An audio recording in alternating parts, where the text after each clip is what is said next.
Download aplikasi Kontan sekarang di App Store atau Play Store.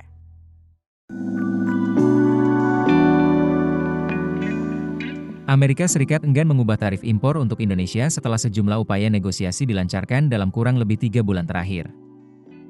Presiden Amerika Serikat Donald Trump tetap mengenakan tarif dagang sebesar 32% terhadap produk asal Indonesia yang masuk AS. Keputusan itu mulai berlaku pada 1 Agustus mendatang. Dengan terbitnya keputusan Trump ini bisa dibilang semua upaya negosiasi pemerintah Indonesia menjadi sia-sia. Padahal, upaya negosiasi telah dilakukan mulai dari tawaran paket pembelian komoditas dari AS hingga investasi senilai 34 miliar US dollar atau sekitar 547 triliun rupiah. Disinyalir, keputusan Trump itu terkait dengan keikutsertaan Indonesia di kelompok BRICS. Sebagaimana diketahui, sebelumnya Trump mengancam akan mengenakan tarif tambahan 10% kepada negara yang berpihak pada kebijakan anti-Amerika dari kelompok BRICS.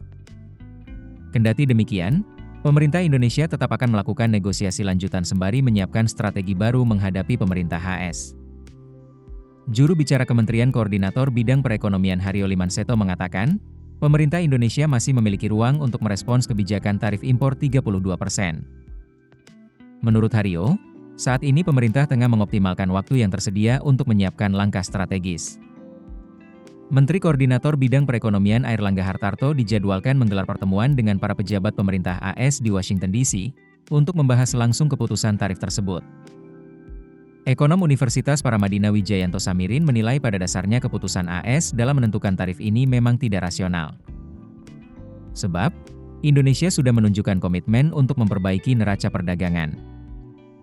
Hanya saja, pemerintah Indonesia memang belum banyak menawarkan perbaikan konkret terkait iklim investasi. Hal ini bisa menjadi penyebab tawaran Indonesia dalam negosiasi tarif belum cukup menarik bagi AS. Meski demikian, Wijayanto menekankan, Indonesia tidak perlu terlalu banyak mengalah dalam proses negosiasi lanjutan yang masih diupayakan pemerintah. Ia menyebut, posisi tawar Indonesia tetap penting, dan harus digunakan secara strategis.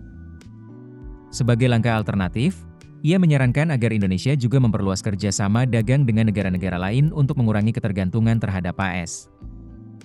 Terkait dampak ekonomi, Wijayanto memproyeksikan tarif 32% tetap akan berdampak terhadap ekspor, meski tidak secara masif.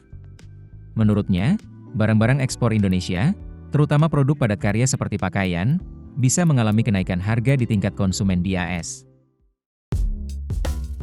Keputusan bisnis terbaik datang dari data, bukan tebakan. Mudah berlangganan Business Insight dengan subscribe with Google.